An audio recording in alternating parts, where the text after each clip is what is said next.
मेरे प्रियो, अगर मुझको और आपको एक अच्छा भंडारी बनना है, एक प्रबंधक बनना है, एक रखवाला बनना है, तो मुझको और आपको उसकी उपस्थिति चाहिए। ईश्वरीय उपस्थिति अगर मेरा जीवन उसको आकर्षित करे और वो उपस्थिति उसका मेरे जीवन के ऊपर बना रहे, तो मैं एक अच्छा भंडारीपन निभा सकता हूँ, एक अच्छा प्रबंधक का रोल उसका मैं निभा सकता हूँ।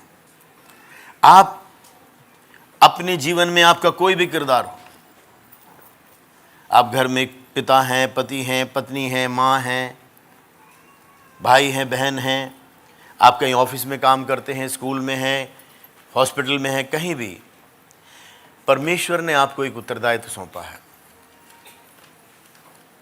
और जो उसकी उपस्थिति अगर आपके साथ है तो वो सब लोगों के ऊपर वो प्रभावशाली होगा।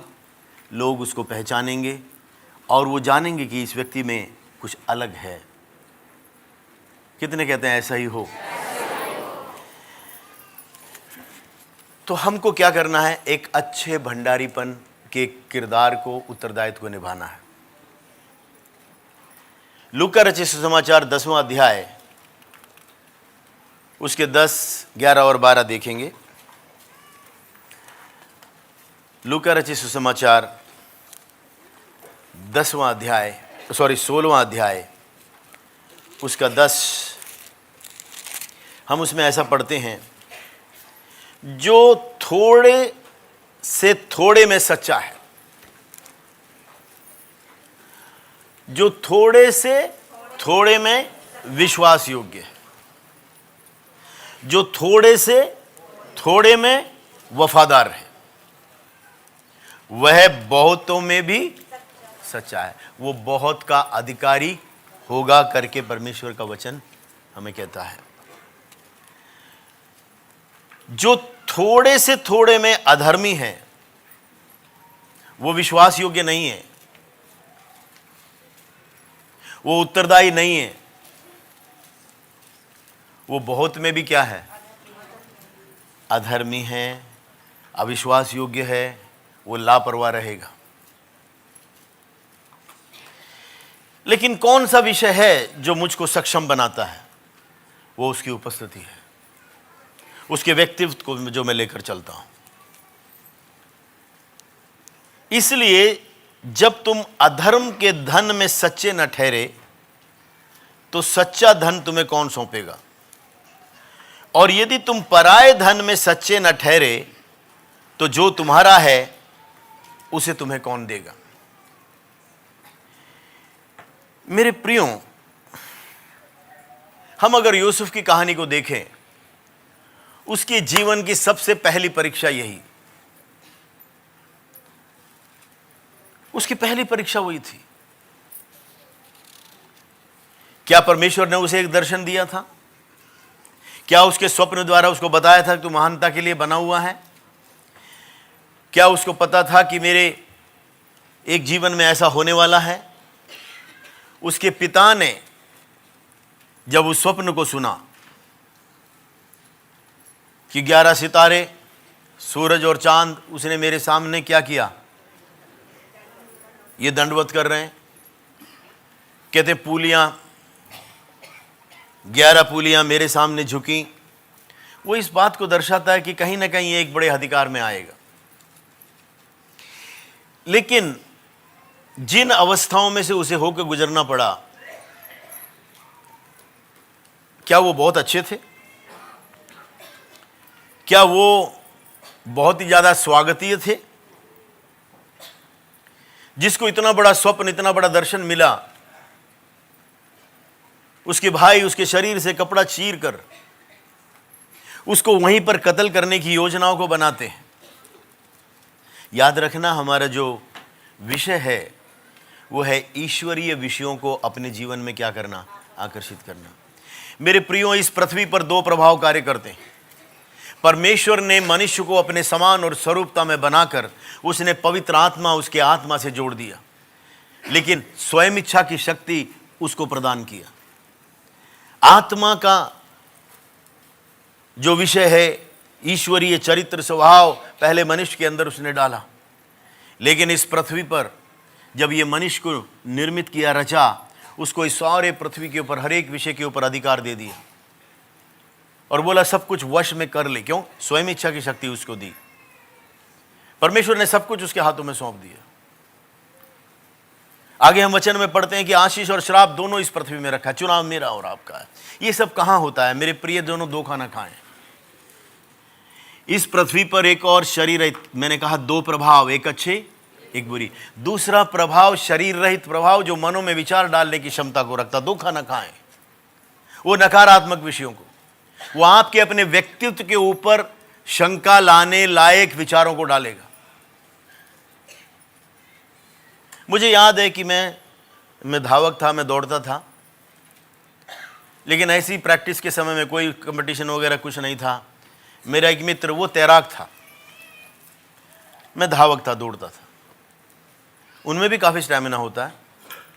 ऐसे हम ग्राउंड के चक्कर लगा रहे थे, 7-8 हो गए थे। उसको पता था कि मैं दौड़ लगाने वाला हूँ, लेकिन उस दिन कुछ थक सा रहा था और उसने मन में ठान लिया था कि मैं आज छोड़ूंगा नहीं। प्रैक्टिस ही कर रहे हैं, कोई कंपटीशन नहीं है। मैंने उस बात को ठान लिया। जानते हो क्या कहा? मैंने ऐसे ही बोला, मैंने कहा अभी तो बस मैं तैयारी हुआ हूँ, अभी तो 10 बार और लगाना है, 10-12। ये सुनते ही उसके कदम टूट गए। इस पृथ्वी पर कार्य करने वाले दुष्टता का प्रभाव, अगर आपने ये विश्वास किया है कि प्रभु यीशु परमेश्वर का संतान है, प्रभु यीशु परमेश्वर का पुत्र है, 1 यूहन्ना 5 और 5 के अनुसार, तो उसमें लिखा है कि आप पराजय, असफलता, उन्नतिहीन, तरक्कीहीन, एक पिटे हुए, पराजय की अवस्था नहीं है। संसार पर विजय पाने वाला कौन है? संसार पर, मेरे इस सवाल को दोहराइए मेरे साथ प्रश्न को। संसार पर, संसार के सारे विषयों के ऊपर, उसके प्रभावों के ऊपर विजय पाने वाला कौन है? केवल वह जिसका यह विश्वास है। क्या विश्वास है? प्रभु का वचन कहता है, जितनों ने उसे ग्रहण किया, अर्थात उसके नाम पर विश्वास किया, उतनों को उसने किसका संतान होने का? जितनों ने विश्वास किया कि प्रभु यीशु परमेश्वर का पुत्र है, उसका संतान है, उतनों को उसने संतान, अपना पुत्र। मेरे प्रियो, वो स्वयं पुत्र इस पृथ्वी पर आकर उसने मेरे और आपके पाप और अधर्म के उस सारे दंडों को अपने ऊपर लेकर मुझको और आपके उस दंड से उसने हमेशा के लिए मुक्त कर दिया। ये दृढ़ता आपको कभी लगेगा नहीं, लगना मन का है, आपके ज्ञानेंद्रियों का है, विश्वास आत्मा का है। जो परमेश्वर ने कहा है, अगर उसमें हां में हां के साथ आप, चाहे कुछ न दिखाई दे रहा हो, हालातों में कुछ ना हो, अगर मैंने और आपने उसको थाम लिया, तब वो मेरे लिए कारगर होता है। ऐसे समय में जब महामारी एक फैली हुई थी बहुत साल पहले, जो भी टंकी का पानी पिए वही बीमार। लोग घर से बोतलों में पानी लेकर आ रहे थे, मैं सादा वैसे पानी पी रहा था। लेकिन एक दिन उसी रीति से वही सारा फ्लू का, जोड़ों में दर्द और बुखार का एक ऐसी अवस्था, अपने घर के चौखट पर खड़े होकर जो भी मैंने कहा, हे प्रभु, तेरे कोड़े खाने से मैं चंगा हूं। तूने कहा मैं तेरे बीच में से बीमारी को दूर कर दूंगा। इन वचनों को कम से कम 60, 66, 70 के करीब मैंने बोले होंगे, वही खड़े होकर। ना मैं भीतर गया ना बाहर गया। और मेरा अंदाजा है 65 और 70 के बीच में मैंने उस वचनों को मैंने दोहराया। जैसे वो प्रभाव आया उसी रीति से वो जाता दिखाई दिया। मेरे प्रियो, इन दिनों में पक्के विश्वास के साथ में, जैसे प्रभु का वचन कहता है, हालात से कैसे भी दिखाई दे, उस वचन को थाम लीजिए, उसको अपने जीवन के अंदर धारण कर, जो मन के अंदर प्रभाव आता है उन सारे विषयों, परमेश्वर कभी झूठ बोलने वाला नहीं है। अगर उसने कहा है तो वो वचन सच्चा है। इस पृथ्वी के चलते मेरे और आपके मन में बहुत से विचारधाराएं आ सकती हैं मन के अंदर, लेकिन आत्मा का जो वचन है उसको मन के ऊपर आपके मुंह से निकलने के लिए आप उसको अंगीकार करें। केवल अविश्वास के साथ, मानसिक एक मन के अंदर एक डामाडोलपन के साथ नहीं, पक्की दृढ़ता के साथ। जैसे कोई एकदम कहता हाँ ये मेरा है। जैसे किसी बच्चे का छोटा जो है, अगर उसके खिलौना छीन लिया, वो क्या कहता है, पूरी जान लगाता, वो कहता नहीं मेरा है। मुझको और आपको परमेश्वर के वचन को इसी तरह से लेना है। इस पृथ्वी पर आपके उस विषयों को जो परमेश्वर ने आपके लिए वायदा दिया है, जो वचन दिए हैं, उसे कभी उसको उसके फल को छीनने ना दें। आमीन। अपने बच्चों को गलत रास्ते में जाने की नहीं, वो दुष्ट के चंगुल के लिए बने हुए नहीं हैं। परमेश्वर ने आपको अधिकार दिया है, आपको कहना है, अंधकार मैं अपने बच्चों को तेरे वश में ना जाने दूं, क्योंकि परमेश्वर ने वो अधिकार आपको दिया है। एक छोटा बालक 15 वर्ष से कम, जोसेफ जिसका नाम है, उसको 2 स्वप्न दिखाई देते हैं और इतने उसके विपरीत अवस्थाएं उसके जीवन के अंदर, कैसे वो वहां तक पहुंचा। हमारे विश्वास जीवन में, हमारे सोच में, हमारे अंगीकार में अगर हम थोड़े में विश्वास योग्य रहेंगे मेरे प्रियो, हम बहुत के अधिकारी होंगे। ऐसा ही हो। अगर हम थोड़े में, अपने थोड़ी हिम्मत में, थोड़े उसमें अगर हम दृढ़ हैं, एक बहुत आयत की अवस्था के अंदर हम एक लंबी यात्रा में हम जा सकेंगे। आमीन। मेरे प्रियो, हर व्यक्ति चाहता है कि मैं अपने जीवन के लक्ष्य में बस ये पलक झपकते ही पहुंच जाऊं, लेकिन एक यात्रा है, एक सफर है। परमेश्वर मेरे और आपके ऊपर दृष्टि रखे हुए है, वो ध्यान रखे हुए है कि क्या ये थोड़ा जो मैंने इसे दिया है उसमें अगर ये विश्वास योग्य है तो मैं बड़े विषयों को दूं। वो परमेश्वर ताकता है, देखता है, अगर ये थोड़े विषय में विश्वास योग्य है, ताकि वो बड़े विषयों को दे सके। वो देखता है कि बड़े विषयों को देने से पहले ये थोड़े में विश्वास योग्य अगर हो तो मैं इसे बड़े विषयों को, उत्तरदायित्व को सौंपूं। कुलुसियों की लिखी पत्री 3 अध्याय उसका 22, 23, 24, 25 तक देखेंगे। लिखा है, हे सेवकों, जो शरीर के अनुसार तुम्हारे स्वामी हैं, सब बातों में उनकी आज्ञा का पालन करो। ऐसे लोग जो आपके एम्प्लॉयर्स हैं, जो आज जहां आप काम करते हैं, आप एक नौकरी करते होंगे, कोई काम करते होंगे, जो आपके ऊपर जो मालिक हैं, जो विश्वासी नहीं है, लिखा है सब बातों में उनके आज्ञा का पालन करो। मनुष्यों को प्रसन्न करने वाली नाई दिखाने के लिए नहीं, परंतु मन की सिधाई खराई से और किसके भय से? परमेश्वर के। ये परमेश्वर का भय क्यों मानना है? इसमें लिखा है, मेरे प्रियो, जो कुछ तुम करते हो तन मन से करो, और यह समझकर कि मनुष्यों के लिए नहीं, किसके लिए? परमेश्वर के लिए करते हो। किसके लिए करते हो? यानी जो आप, अगर कितने लोग हैं जो काम करते हैं, जो नौकरी करते हैं, किसी की अधीनता में है, कोई है जो नौकरी करते हैं, जो काम करते हैं कहीं ना कहीं। कितने बच्चे जो पढ़ाई करते हैं वो भी किसी की अधीनता में है। कितने हैं जो घर में गृहस्थनी है, जो घर परिवार संभालते हैं।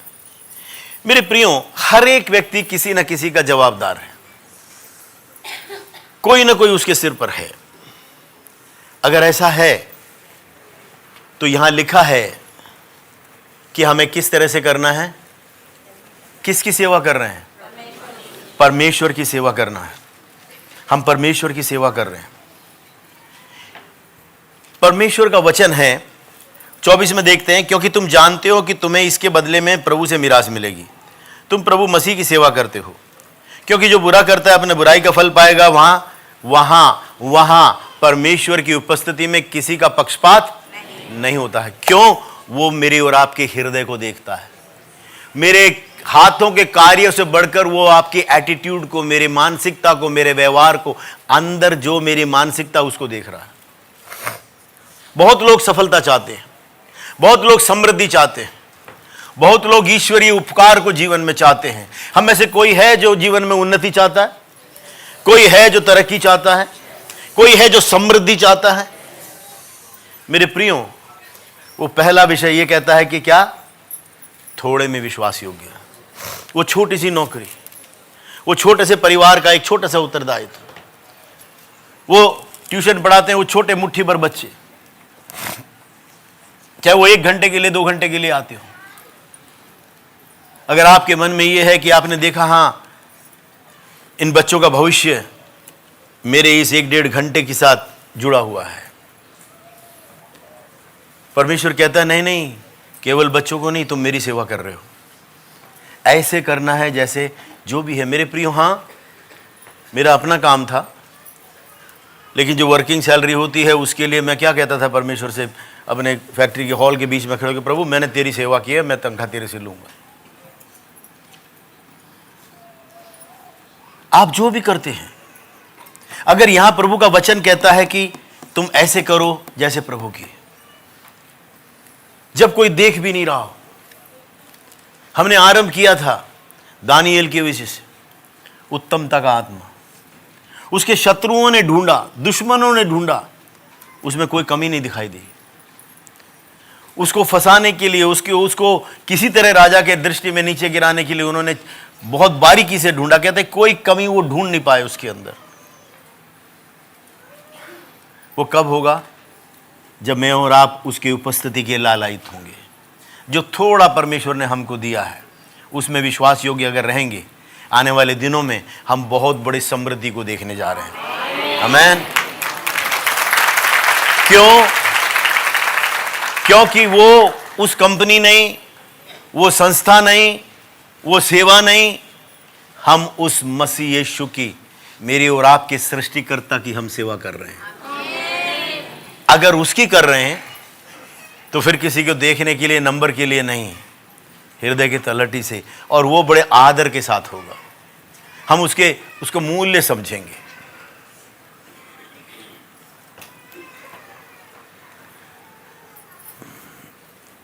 मेरे पिताजी एक सरकारी नौकरी करते थे।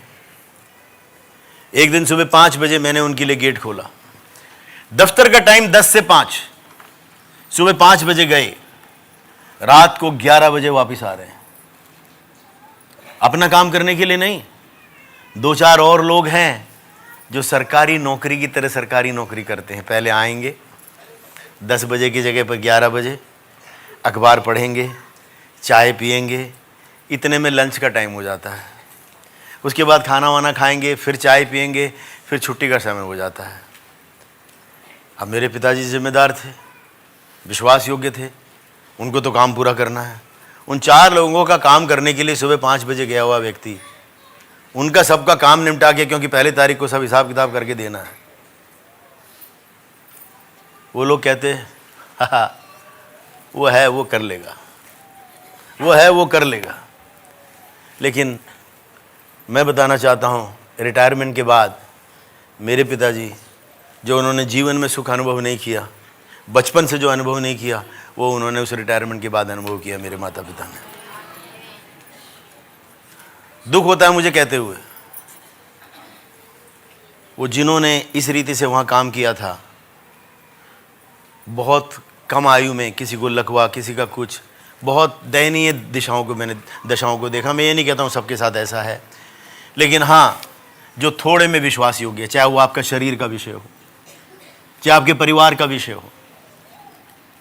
मेरे प्रिय, मैंने देखा, मेरी माँ जब चावल बनाने के लिए निकाल के डालती, जितना हमको चाहिए, वो आखिरी एक मुट्ठी जो है एक अलग डब्बे में डालती थी। महीने के अंत में वो जो मुट्ठी वाला है वो भरा रहता था। ना तो घर में हमें किसी चीज की कमी हुई, कोई अगर जरूरतमंद आता उसके लिए भी उनके पास होता था। अगर थोड़े में विश्वास योग्य, जिसने 1000 रुपए में जो 100 रुपए नहीं बचा सकता, 200 रुपए ना, वो 50,000 में भी नहीं बचा सकता, वो 1 लाख में भी नहीं बचा सकता। मेरे प्रियो, भंडारीपन के अंदर एक रहस्य है। वो आंकड़ों का विषय नहीं है,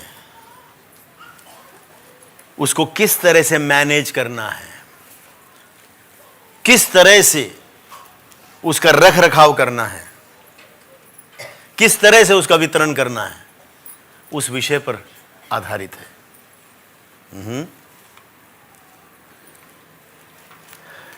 यूसुफ उसका एक उदाहरण है। जब हम कहीं भी काम कर रहे हो, हम परमेश्वर की सेवा समझ के प्रभु के लिए कर रहे हैं, तो हमें तनख्वाह की शिकायत होगी, हमें और किसी विषय की शिकायत होगी? हृदय के अंदर एक आनंद होगा। 18 घंटे की फ्री की ड्यूटी करने के बाद कोई ओवर टाइम नहीं मिलता था उनको, मैनेजर के पोस्ट में थे। 18 घंटे की ड्यूटी के बाद मैं अपने पिताजी का इंतजार कर रहा था, जब देखा जाली के दरवाजे में से बाहर से आते हुए ऐसे आ रहे थे, ऐसे जैसे मैं गया, जब फट से दरवाजा खोला, वो सारा थकान दूर किया कि अब घर के अंदर आ रहे हैं। दफ्तर की थकान या उसे लेकर नहीं, वो मायूसी लेकर नहीं, मुझे देखते ही हाँ अपना चेहरा खिला लिया, और मेरे सामने से मुश्किल से चल के जा रहे हैं किसी तरह से बिस्तर पकड़ने के लिए। जानते हो क्या कहते हैं? हे परमेश्वर, हे प्रभु, मैं इतना काम कर पाया।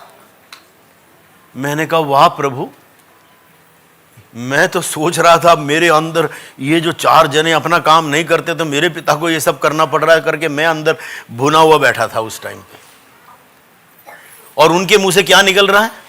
हे प्रभु, आज मैं इतना कर पाया। न रोटी का पता, न पानी का पता, न किसी चीज का। चाहे वो नौकरी हो, चाहे छोटी सी हो, चाहे कैसी भी हो, अगर उसको मैं परमेश्वर की सेवा सोच के करूंगा तो उसमें यही होगा, वाह प्रभु तेरा धन्यवाद। 18 घंटे के बाद कोई है जो कहेगा ऐसा ही हो? हालेलुया। जो थोड़े का विश्वास योग्य है वो बहुत का क्या होगा? अधिकारी होगा। ये जो किस्सा मैंने बताया, ये उत्पत्ति उसके 39 में जरा आइए जल्दी से। इसका सही उदाहरण हमें यूसुफ के जीवन से मिलता है। उसके पहले दूसरे पद को देखेंगे, 1 से लेकर 6 तक पढ़ेंगे।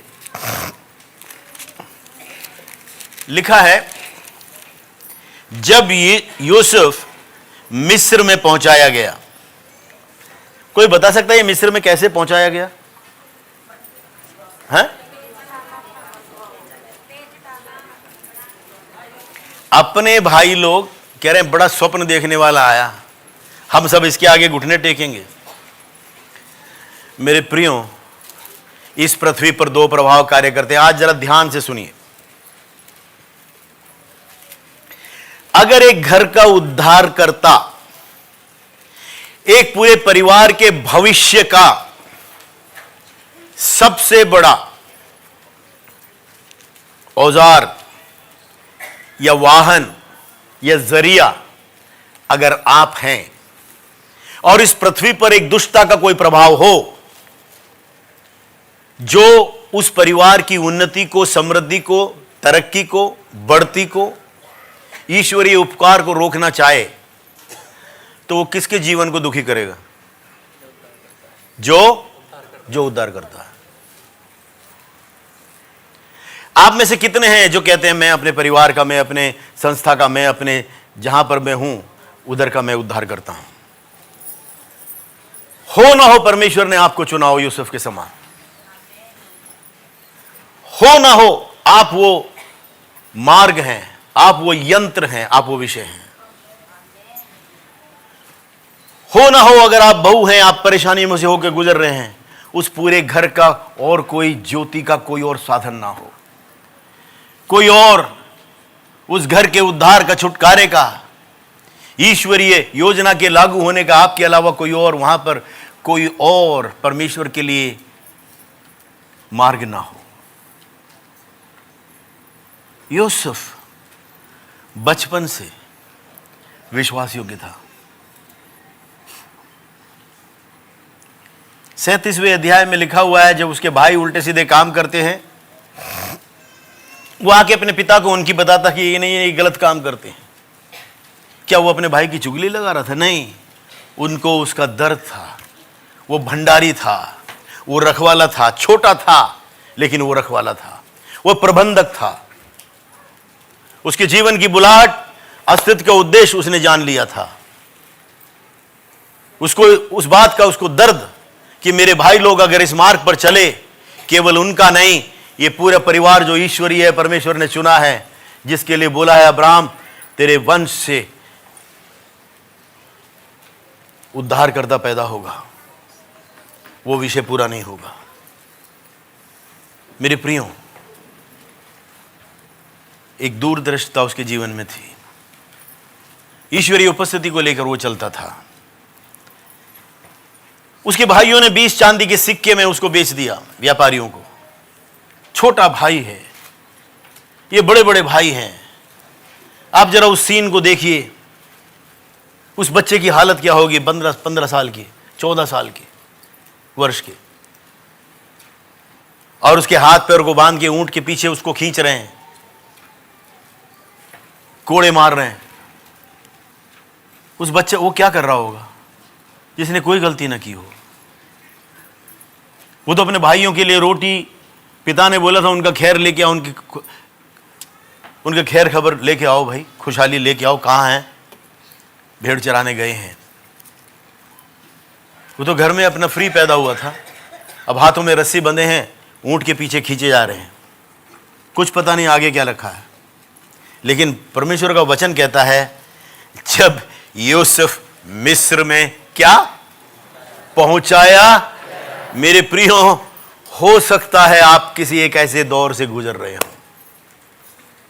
पहुंचाया जाना कैसे होता है मेरे प्रियो? या तो फर्स्ट क्लास में जाएंगे, कुछ नहीं तो कम से कम स्लीपर क्लास में तो जाएगा। ये पहुंचाए जाने का क्या विषय है? और आगे भजन संहिता में लिखा है, जब वो मिस्र के विरोध में जब वो चल पड़ा, लिखा हुआ है, उसने यात्रा शुरू की 81 के 5 में लिखा है, जब यूसुफ मिस्र में पहुंचा गया, तब पोतीपर नाम के एक मिस्री ने, जो फिरौन के हाकिम अंगरक्षकों का प्रधान था, इश्माइलियों के हाथ से वहां से वो ले गए थे, उससे मोल ले लिया। दूसरा पद, यूसुफ अपने मिस्री स्वामी के घर में रहता था और यहोवा परमेश्वर उसके संग था। यूसुफ मिस्री स्वामी के घर में रहता, यहोवा उसके संग था। इसलिए क्या? भाग्यवान नहीं, इंग्लिश में लिखा सफल व्यक्ति, प्रॉस्पर, समृद्धि, ईश्वरीय उपकार का भागीदार। अरे ये तो कौन है? ये 20 चांदी के सिक्कों में बेचा हुआ गुलाम। कोई समझता है गुलाम क्या होता है? पुराने जमाने में होते थे गुलाम, क्या होते थे? जानवरों से बदतर। क्या कोई तनख्वाह मिलती थी? क्या कोई ओहदा, पदवी, कोई पूछ? नहीं, उसका कोई अधिकार नहीं, उसका कुछ भी नहीं था। लेकिन क्या लिखा है? वो एक सफल पुरुष बन गया। इंग्लिश में लिखा है प्रॉस्परस मैन, सक्सेसफुल पर्सन। ये सफल कैसे हो गया? ये समृद्ध कैसे हो गया? ईश्वरीय उपकार का भागीदार कैसे हो गया? मेरे साथ बोलेंगे, परमेश्वर उसके साथ था।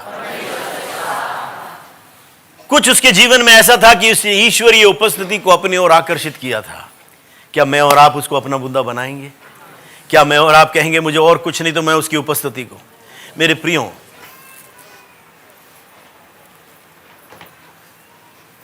छोटे छोटे निर्णय बड़े नतीजों को पैदा करता है। छोटे छोटे गलत चुनाव और निर्णय बड़े गलत नतीजों को जीवन में लाता है। जीवन भर कुछ निर्णय ऐसे हैं, चुनाव ऐसे हैं, जीवन भर पछताना पड़ता है। कुछ निर्णय और चुनाव ऐसे हैं जो हमें जीवन भर के लिए एक ऐसे ऊंचे स्थान पर पहुंचा देता है जिसका हम जीवन भर अनुभव करते हुए हम परमेश्वर के धन्यवादी हो सकते हैं। आमीन। मेरे प्रियो, छोटे उम्र में दानियल जैसे व्यक्ति ने निर्णय लिया कि मैं कोई ऐसा काम नहीं करूंगा जो ईश्वरीय उपस्थिति को मेरे जीवन से नष्ट करे। उसने उन प्रदूषित विषयों से अपने आप को अलग किया। आपकी जीवन शैली ऐसी हो जो आपके बच्चे देखकर आप जैसा एक नमूना बनने की उनके अंदर एक लालसा पैदा हो जाने पाए। आमीन। आप, माँ, पिता, भाई, बहन, उसी के लिए आप नियुक्त हैं ताकि आपकी जीवन शैली को देखकर दूसरे प्रभावित हों। मैंने कहा था हम 1 से लेकर 6 तक पढ़ेंगे। तीसरा पद, और यूसुफ के स्वामी ने देखा कि यहोवा उसके संग है। भाई, परमेश्वर को कोई देख नहीं सकता। मैं ये पूछता हूं, ये एक अविश्वासी जिसको कोई ईश्वरीय विश्वास या कोई ज्ञान उसको नहीं है, इसने कैसे देखा? उसने कैसे देखा? अपने पड़ोसी से कह दीजिए, हम दोनों दो आंख से देखते हैं, लेकिन कई हजार आंखें हमें देखती हैं। हमारा व्यवहार, हमारा चाल चलन, हमारी मानसिकता यीशु के समान होने पाए। अगर यूसुफ के संग प्रभु था, मेरे साथ भी है। मुझको और आपको लालायित होना है। मुझको और आपको एक बहुत भूख और प्यास, हे प्रभु मैं तेरी कभी उपस्थिति को मैं नष्ट ना करूं। इधर से उतरते ही सीढ़ी पर धक्का लगा, हो देख के नहीं चलता। बगल वाला अपना पूरा जितना था पुराना जीवन सब धो के निकल रहा है यहां से। वो नीचे पहुंचते पहुंचते क्या है, बाकी सीढ़ी उतरते क्या होगा, वो अपने पुराने जीवन में पहुंच जाएगा। नहीं मेरे प्रियो, मैंने और आपने कोई धोने वाले विषय को नहीं, जो धुल जाए ऐसे विषय को नहीं लिया है। आत्मा में यीशु के लहू के द्वारा उद्धार पाया है, उस प्रेम को पाया है, उस छुटकारे को पाया है, उस व्यक्तित्व को पाया है, उसके आत्मा को पाया है। लिखा है, यूसुफ के स्वामी ने देखा कि यहोवा उसके संग रहता है और जो काम वह करता है उसको यहोवा उसके हाथ से सफल कर देता है। तब उसकी अनुग्रह की दृष्टि उस पर हुई और वह उसकी सेवा टहल करने के लिए नियुक्त किया गया और उसने अपने घर का अधिकारी बनाकर अपना सब कुछ उसके हाथ में सौंप दिया। जब से उसने उसको अपने घर का सारे संपत्ति का क्या बनाया, अधिकारी बनाया, तब क्या हुआ, तब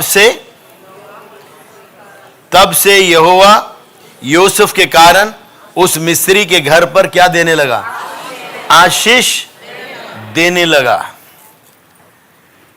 और क्या घर में, क्या मैदान में, उसका जो कुछ था सब पर यहोवा परमेश्वर की आशीष होने लगी। इसलिए उसने अपना सब कुछ यूसुफ के हाथ में यहां तक छोड़ दिया कि अपने खाने की रोटी को छोड़ वह अपने संपत्ति का हाल कुछ ना जानता था। मेरे प्रिय उधर सुनिए, यूसुफ के जीवन के अंदर सच्चाई, खराई, जवाबदारी। कौन था ये जिसका कोई अधिकार नहीं, जिसकी कोई तनख्वाह नहीं, जिसकी कोई पूछ नहीं?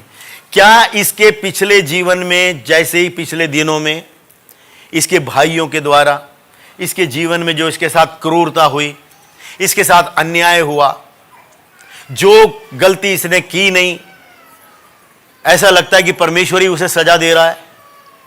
उसे अपने ऊपर भी शंका करना, परमेश्वर पर भी शंका करना, बहुत सी शिकायती होना, क्या यह एक स्वाभाविकता का विषय नहीं था?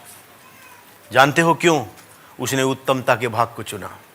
जीवन के परिस्थिति के अंदर अगर आप जिसने आपके लिए अपने प्राणों को दिए, जिसने ये कहा कि तुम जो कुछ मेरे नाम से मांगोगे मैं वो तुम्हें दूंगा, जिसने अपने इकलौता पुत्र नरक छोड़ा, वो उसके साथ हमें उसने बाकी वस्तुएं भी दी हैं। जो मनुष्य नहीं है कि बोल कर ना करे, जो मनुष्य नहीं है कि जो वो बोले और ना करे, मनुष्य नहीं है वो परमेश्वर जो झूठ बोले। अगर आप उसको जानते हैं, अगर आपने उसके प्रेम को सही रीति से पहचाना है और आप जान गए कि हम उसके संतान हैं, तो आपके परिस्थितियों का दोष आप परमेश्वर पर डालने वाले नहीं होंगे। इन सबों के बीच में कहीं ना कहीं यूसुफ ने विश्वास किया, वो दृढ़ रहा। उसने कहा, प्रभु इस पृथ्वी में कार्य करने वाला दुष्ट कितना भी मेरे को कुचले, कितना भी मेरे भाइयों को मेरे विरोध कर ले, ना तो मैं अपने भाइयों के विरोध अपने मन को खटाऊंगा, ना मैं आपके उद्देश्य को मेरे जीवन से हटने दूंगा। मेरे प्रियो, हम झाऊ की तरह मुरझाने वाले लोग नहीं हैं। हम नमक से बने हुए नहीं हैं जो पानी पड़ते ही सारा धुल जाए और उसकी सारी नमकीन खत्म हो जाए। नहीं मेरे प्रियो, हम यीशु के लहू के द्वारा उद्धार पाए हुए हैं, उसके अटूट वचन को पाए हुए हैं, उसके बोले हुए वचन को पाए हुए हैं। हमारे ऐसे अवस्थाओं के अंदर जब अन्याय जीवन में सहते हैं, जो हमने गलती की नहीं उसकी सजा को भुगतते हैं, ऐसे समय में क्या हम दृढ़ रहेंगे? परमेश्वर एक बहुत बड़े पदवी पर पहुंचाने से पहले, पूरे देश के ऊपर अधिकारी बनाने से पहले, यूसुफ के जीवन के अंदर उसे कुछ परीक्षाओं में से होकर गुजरना पड़ा। मेरे प्रियो, इस पृथ्वी पर मैं और आप जानते हो क्या हैं? यात्री हैं। क्या हैं? इस पृथ्वी पर मैं और आप कौन हैं? ये यात्री कौन होते हैं? सफर में जो लोग होते हैं वो कौन होते हैं? इस जगह से दूसरे जगह हम पहुंचेंगे। इस पृथ्वी पे सब कुछ हमारा तात्कालिक है, टेम्पररी है, कोई भी चिरस्थायी नहीं है। अब्राहम के विषय में भी लिखा है कि इस पृथ्वी में वो एक यात्री की तरह चलता रहा, एक चिरस्थायी नगरी, परमानेंट नगरी की ओर जो स्वर्ग का है उसकी ओर उसने दृष्टि को लगाए रखा। मेरे प्रियो, अब विषय यह है 1 से 6 तक क्या है कि यहां पर यूसुफ ने अपने जीवन के अंदर एक बात सुनिश्चित की कि चाहे मैं गड्ढे में हूं, चाहे मैं मारने के लिए मेरे भाइयों ने गड्ढे में डाला, सूखे कुएं में डाला, लेकिन एक बात अगर मैं उस गड्ढे में भी अगर सुनिश्चित करूं और मैं हृदय को काला ना करूं, मन के अंदर कड़वाहट ना लाऊं, तो मेरा प्रभु मेरे साथ रहेगा। आमीन। आप कितने भी हवाई जहाज में घूमते हो, कितने भी ऊंची अवस्था तात्कालिक टेम्पररी हवाओं में हो और हमारे मन में कड़वाहट, शिकायत और अगर प्रदूषित अवस्थाएं जीवन में हैं, तो वो नीचे आने में उसको ज़्यादा देर नहीं लगेगी। इस पृथ्वी पर मैं और आप एक बड़े उद्देश्य के साथ बुलाए गए हैं। उसकी उपस्थिति को कभी भी हमें कॉम्प्रोमाइज़ नहीं करना है। उसको कभी नहीं, कोई ऐसा विषय मेरे और आपके जीवन में ना हो कि मुझको और आपको उस ईश्वरीय उपस्थिति अपने वो हमारे ऊपर विराजमान ना हो सके, वो हमारे भीतर विराजमान ना हो सके। कितना अधिक कि उसका व्यक्तित्व बाहर दिखाई ना दे, ऐसा ना होने चाहिए। तो ईश्वरीय विषयों को हमें आकर्षित करना है। इस पृथ्वी में बहुत सारी चीज़ें हैं। कितने हैं जो कहेंगे बस मुझे तो उसकी उपस्थिति चाहिए, मुझे उसकी उपस्थिति चाहिए। अगर आप उसकी उपस्थिति के लिए लालायित हैं, तो आप क्या जानते हो? आप उस कुंजी को अपने जीवन में हथिया चुके हैं, जो आपको समृद्धि में लिए चलेगा, जो आपको सफलता में लिए चलेगा, जो आपको ईश्वरीय उपकार का एक लंबे दौर में आपको लिए चलेगा। कितने हैं जो बोलेंगे ऐसा ही हो? मेरे प्रियो, समृद्धि का, सफलता का, ईश्वरीय उपकार का एक लगातार चलने वाला जीवन, उसकी कुंजी ईश्वरीय उपस्थिति है। केवल वही नहीं, यहां पर 4 जगहों पर स्पष्ट रीति से लिखा हुआ है इस 39 अध्याय के अंदर उत्पत्ति का कि परमेश्वर उसके संग था। कुछ ऐसा भी हुआ कि गलत इल्जाम के अंदर उसको उठा के कारागृह में डाल दिया। जिस मालिक की उसने किसी बात की परवाह ना करते हुए उसने इतनी सेवा की, उसकी संपत्ति इतनी बढ़ा दी, उसका बिजनेस इतना बढ़ गया, लेकिन जरा सी बात पर उसकी पत्नी की एक झूठे इल्जाम के ऊपर उस व्यक्ति ने क्या किया, इसे पकड़कर सबसे कड़े से कड़े कारागृह में डाल दिया। लेकिन कारागृह में क्या हो रहा है, उस बंदीगृह में क्या हो रहा है, उस बहुत सख्त जेल के अंदर क्या हो रहा है?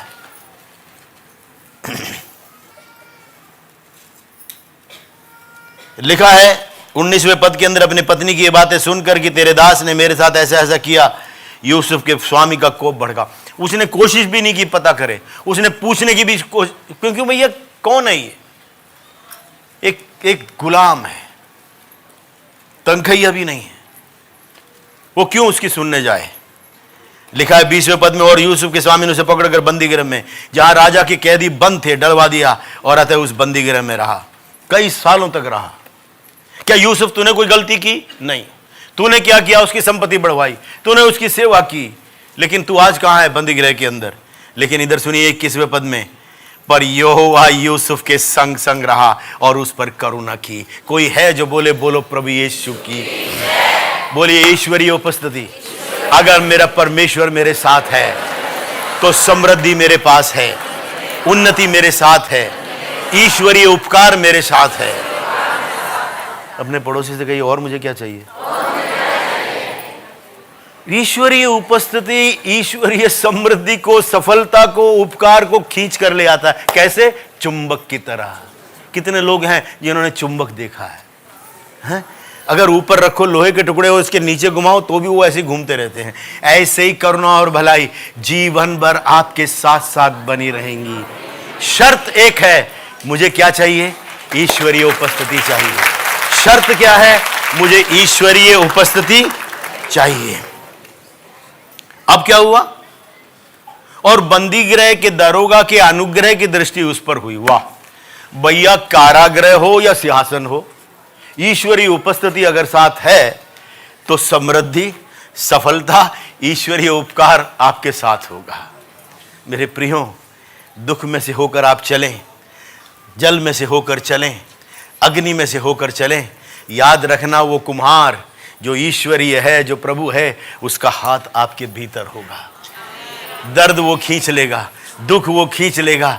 और लोग तो देख रहे हैं कितनी परेशानी में से, और आप गीत गाते हुए, धन्यवाद देते हुए, उसकी उपस्थिति का सुनिश्चित करते हुए आप आगे सफलता में चलेंगे, अगले लेवल में पहुंचेंगे, अगले चरण में पहुंचेंगे। जब तक आप अपने बुलाहट, अपने जीवन के लक्ष्य जो परमेश्वर ने आपके अस्तित्व का उद्देश्य रखा है, जब तक वहां नहीं पहुंचेंगे, परमेश्वर आपको लिए चलेगा। आमीन। अरे यशायाह 46 उसके 10 में लिखा है कि वो हमारे अंत को कब से जानता है? ये अंत को आदि से जानने का क्या मतलब है? जो दिन हमने अभी नहीं देखे उसने वो पहले ही देखा।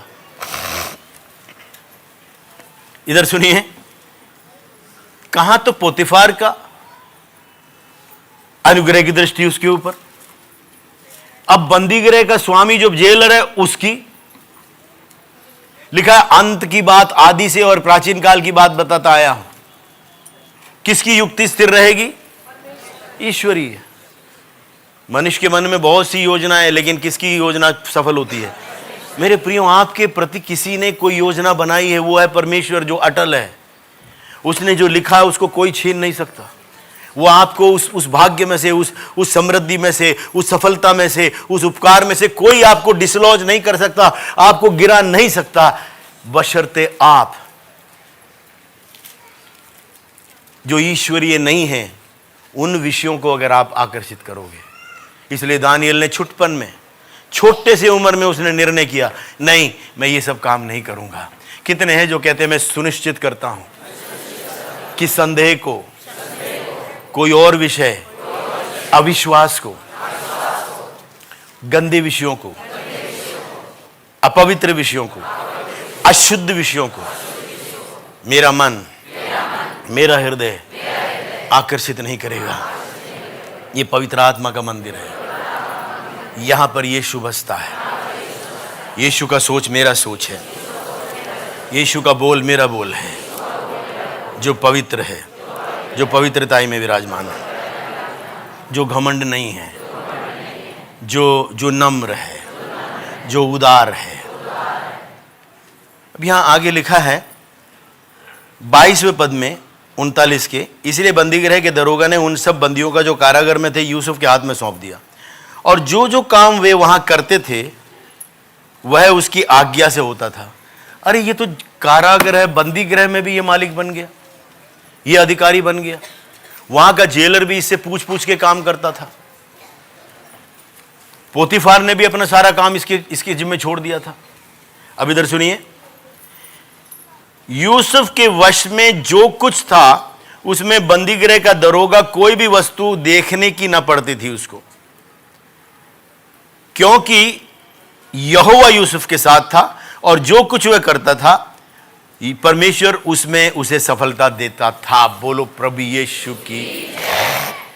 तो आपकी परिस्थितियों से आपके भविष्य का कोई लेना देना नहीं है। परमेश्वर सिर्फ इतना देखता है, क्या ये मैं इसको बड़े विषय को पृथ्वी को सौंप सकता हूं। पहले अपने घर के अंदर, यहां तक उन्होंने उसको मारना चाहा, वहां से वो बच के निकल गया। अब पोतीफार के घर में चला गया, वहां से भी उसको गलत इल्जाम लगाकर उसको गड्ढे में डाल दिया, उसको बंदीगृह में डाल दिया। लेकिन बंदीगृह में भी उसका मुंह जो है, उसका चेहरा मायूस नहीं हुआ, क्योंकि कौन उसके संग था। आप कितने बड़े समस्या में भी हो, सुनिश्चित करना कि परमेश्वर आपके साथ। कैसे सुनिश्चित करना? वो आपके साथ है। वो कहता है मैं तुझे कभी न छोड़ूंगा, कभी न त्यागूंगा। वो मेरे साथ। वहां भी दुष्ट के मंत्रणा को जीवन में नहीं लेना कि अरे तू कहां है, तेरा प्रभु कहां है। अगर तेरा प्रभु तेरे साथ होता तो आज ये तेरी हालत थोड़ी होती है। मुझे बताइए, क्या वो शैतान ने अपना असाइनमेंट छोड़ दिया था? क्या वो यूसुफ के कंधे पर बैठ कर उसने मंत्रणा नहीं की होगी? क्या उसने सारे विचार है जो आपके मन में कभी आते हैं उसके मन में नहीं डाले होंगे? वो तो प्रायोगिक रीति से साफ बिल्कुल उस खंजर के नीचे होकर चल रहा था। वो तो उस भट्टी में से होकर निकल रहा था। वो तो ऐसे जल में से होकर निकल रहा था जहां से वो अपने आप को बचा नहीं सकता। क्रूर अधिकारियों के हाथ पक्के सजाओं में वो पड़ा हुआ था। मैं और आप तो अपने घर में रहते हैं, हम तो दूसरों की कही हुई बातों को इतना अधिक बना लेते हैं कि बस पूछो मत। इसका क्या है जिसके अपने भाइयों ने 20 चांदी के सिक्कों में इसे बेच डाला, बाल बाल बचा कत्ल होने से। वो उस घर के अंदर पूरा खराई और विश्वास योग्य था। अन्याय का कोई विषय अपने ऊपर आपने असर नहीं होने दिया। उसकी संपत्ति बढ़ा दी, सब कुछ किया, उठाकर उसने आप कारागृह में डाल दिया। क्या उसका मन खटा नहीं होगा? नहीं मेरे प्रियो, उसने अपने सुनिश्चित किया। एक बार का मेरे को याद है, किसी ने एक बहुत गंदा शब्द मुझको बोला, क्योंकि मैंने कामकाज छोड़कर मैं सेवा के लिए मैं निकल रहा था। मैं मन में अटकलें लगाने लगा। क्यों? मेरे को एक बात मेरे चित्त में आया कि प्रभु इस मंदिर में रहते हैं। अगर मेरे घर में कोई रहता है और मैं रोता रहूं पूरा दिन, तो मेरे घर में जो व्यक्ति है वो आनंद करेगा या वो भी रोएगा? तो मैंने सोचा, हम तो उल्टा करते हैं कि हे प्रभु तू मेरा दुख दूर कर, और मैं सोच रहा हूं प्रभु तू मेरे भीतर है, कहीं तुझे मेरे दुखी होने से तुझे दुख ना हो। मैं अपना मन इधर उधर कर रहा था। मेरे प्रियो, मुझको और आपको इस बात का एहसास होना है कि प्रभु इस मंदिर के अंदर है। हम कुछ अपशब्द बोलने से पहले हमें थोड़ा रोक लगाना है। एक कड़वाहट की बहाना लेने से पहले ये याद करना है कि वो कड़वाहट अगर मैं बीच में अपने हृदय के मन में लूं तो वहां यीशु है। उसको किसी भी रीति से कोई गलत प्रभाव में प्रभु पर न डालूं। यूसुफ ईश्वरीय उपस्थिति को सुनिश्चित करने चलता था। तो जीवन में समृद्धि, सफलता और ईश्वरीय उपकार की कुंजी क्या है? बोलिए, ईश्वरीय उपस्थिति को बनाए रखना। ईश्वरीय उपस्थिति को बनाए रखना। परिस्थिति संगीन, समस्या बड़ी, अन्याय पर अन्याय, लेकिन एक है जो कहता है हे प्रभु बस तू मेरे साथ तो मेरे लिए सब कुछ है। अगर कड़वाहट, हे प्रभु आपकी उपस्थिति को मेरे से दूर करे, कड़वाहट का मेरे जीवन में कोई काम नहीं। अगर मैं अपने ऊपर तरस खाऊं वो ईश्वरीय उपस्थिति के अंदर जैसे कोई गुब्बारे में छेद कर दे। नहीं मेरे प्रियो, ना। प्रभु का आनंद क्या है? मेरा बल है। और पवित्र आत्मा का फल क्या है? प्रेम, आनंद, शांति, धीरज, कृपालुता, भलाई, विश्वस्तता, नम्रता, संयम। ये कैसे खोएंगे? ये तो आत्मा का फल है भाई। आम अपना फल, पेड़, आम का पेड़ अपना फल देगा या नहीं देगा? सेब अपना पेड़ का फल देगा या नहीं देगा? अंगूर के बारी में, अंगूर के उन दाखलताओं में अंगूर लगते हैं कि नहीं लगते हैं? हाँ, अगर उसके जड़ में किसी ने जहर डाल दिया तो फलवंत नहीं होगा। तो हमारे आत्मिक जीवन का जहर क्या है? कड़वाहट है, ईर्ष्या है, जलन है, क्रोध है, बदले की भावना है, तरस है, संदेह है, अविश्वास है, शिकायत है। ये सारे वो जहर हैं जो उस फल को निष्फल करने की कोशिश करते हैं। उसका मेरे और आपके पास कोई काम नहीं है। अगर यूसुफ के जीवन के अंदर उस उपस्थिति ने उसके जीवन में ईश्वरीय उपकार को, सफलता को, समृद्धि को आकर्षित किया, आपके पीढ़ियों में भी ऐसा ही होने पाए। आमीन।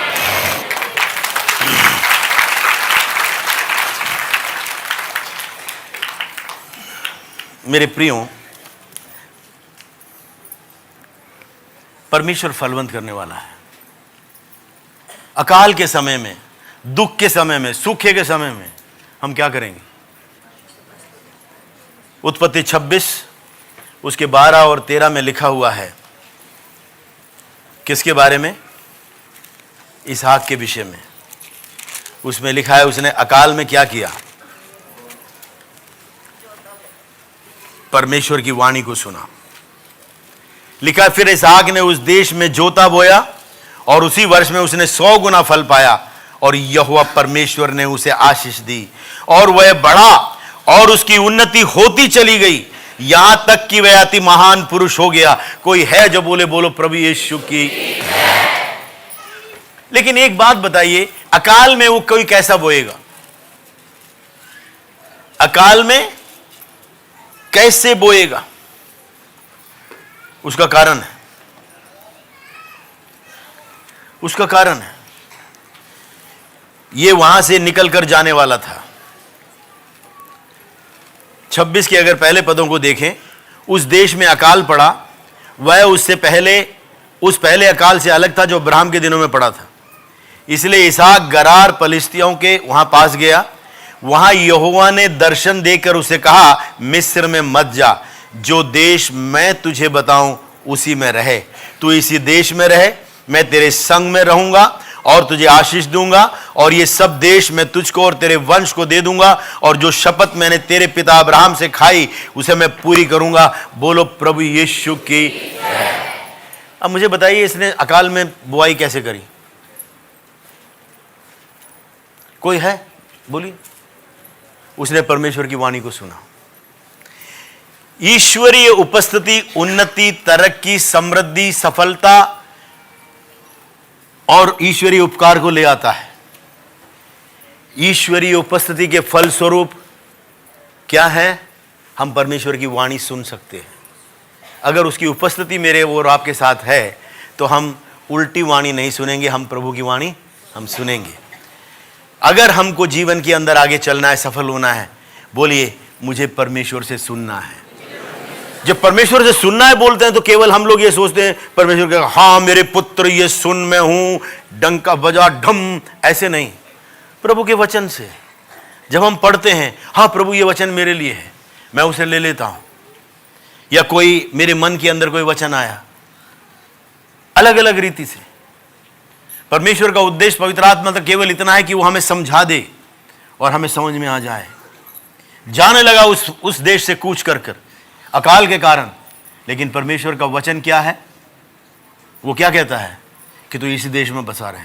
तो परमेश्वर की उपस्थिति, उसकी कुंजी जो है वो क्या है? उन्नति। और उसकी कुंजी क्या है?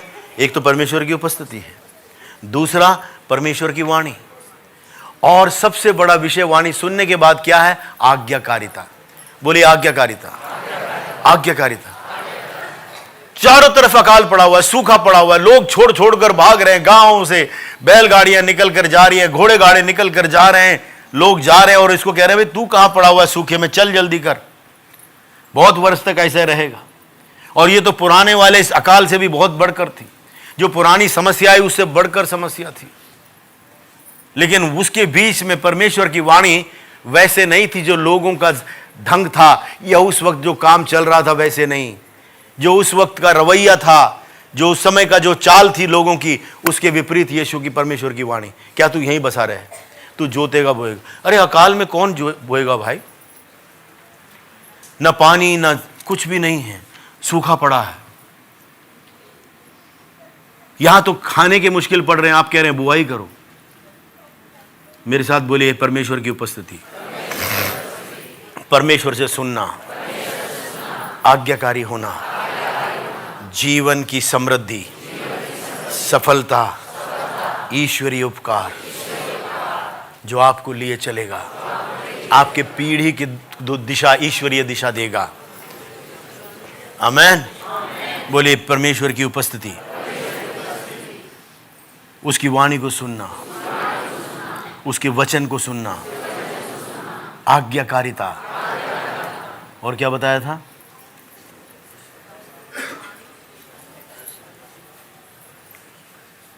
अगर ये सब कुछ करना है तो मुझको और आपको विश्वास चाहिए। क्या चाहिए? विश्वास चाहिए। विश्वास बिना आप आज्ञाकारी हो जाएंगे? नहीं। उस वचन पर विश्वास। बोलिए उसकी उपस्थिति, और क्या बोला? जल्दी बोलिए। परमेश्वर के वचन को सुनना, उसकी वाणी सुनना, फिर क्या था? आज्ञाकारिता और विश्वास। आमेन। ये चारों विषय यूसुफ के जीवन में था, और वो एक सफल व्यक्ति, एक गुलामी की अवस्था में, सते हुए अवस्था में, पीड़ा की अवस्था में, आशा रहित अवस्था में, स्वप्न उसको किसने दिया कि तू एक दिन बहुत बड़ा महान व्यक्ति बनेगा? परमेश्वर ने। तो उसने कहा नहीं, अगर मुझे परमेश्वर के दिए हुए स्वप्न वायदों को जीवन में प्राप्त करना है तो मुझे उसकी उपस्थिति चाहिए, मुझे उसी की छतरी के नीचे रहना है, दुष्टता के प्रभाव के नीचे नहीं। कोई है जो बोले प्रभु यीशु की है, तो मुझे उसके उपस्थिति के नीचे रहना है। और फिर क्या था? उसकी वाणी को सुनते रहना। नहीं तो अगला कदम कैसे रखूंगा? अगर उसकी वाणी सुना है तो मुझे विश्वास चाहिए, उसके उपस्थिति में चलना, उसके आज्ञाकारी होना, उसके वचन को सुनना विश्वास के द्वारा। आमेन। ये चार बातें उसके जीवन में थी। मेरे प्रियो, उन्नति के विषय में जब हम देखते हैं, तीसरा यूहन्ना उसके दूसरे पद में हम ऐसे लिखा हुआ है उसके अंदर, ये यूहन्ना कहता है कि मैं चाहता हूं, तीसरा यूहन्ना से यानी 3 जॉन, तीसरा यूहन्ना उसका दूसरा पद, वो कहता है मैं चाहता हूं कि तुम सब बातों में उन्नति करें, जैसे आत्मा में उन्नति करते हैं, सब बातों में। तीसरे यूहन्ना की लिखी पत्री प्रकाशित हुआ किसी पहले, किसी ने निकाला तो पढ़ दीजिए। हे प्रिय, मेरी ये प्रार्थना है कि जैसे तू आत्मिक उन्नति कर रहा है, क्या करे? सब बातों में उन्नति करे और भला चंगा करे। एक और बार पढ़िए। हे प्रिय, मेरे साथ बोलिए, हे प्रियो, मेरी ये प्रार्थना है, मेरी ये प्रार्थना है, हाँ, जैसे तू आत्मिक उन्नति कर रहा है, जैसे तू आत्मिक उन्नति कर रहा है, वैसे तू सब बातों में उन्नति करे और भला चंगा रहे। और भला चंगा करे। तीसरे यूहन्ना की लिखी पत्री दूसरा पद, उसमें एक ही अध्याय है, उसका दूसरा पद। कोई बात नहीं, हमने पढ़ लिया है, रहने दीजिए। जैसे तू आत्मिक उन्नति करता है, क्या करे? कितनी बातों में? ईश्वरीय मंशा क्या है? जैसे आपने आत्मा में प्रभु के अनुग्रह को पाया, सिर्फ आत्मा में नहीं, आप सब बातों में उन्नति करें। कितने बातों में? बोलिए, परमेश्वर की, मेरे रचने वाले की इच्छा मेरे विषय में, उसकी मानसिकता मेरे लिए ये है कि मैं सब बातों में, कि मैं सब बातों में, कितनी बातों में? सब बातों में। बोलो, प्रभु यीशु की जय। मैं सब बातों में उन्नति करूंगा। बोले, ईश्वरीय उपस्थिति मेरे जीवन में सफलता, समृद्धि, ईश्वरीय उपकार और बढ़ती की कुंजी है। और उसकी वाणी को सुनना, उसका आज्ञाकारी रहना और उसके वचन पर संपूर्ण विश्वास करना।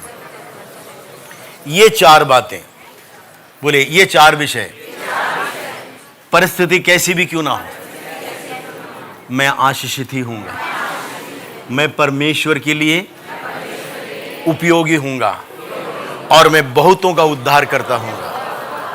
और मैं ऐसा वाहन हूंगा, बहुत लोग जो विनाश के कगार पर हैं उन्हें मैं वहां से खींच लूंगा और ईश्वरीय संतानों के रूप में वो बहुत बड़े आशीष के भागीदार हो जाएंगे। बोलो, प्रभु यीशु की जय।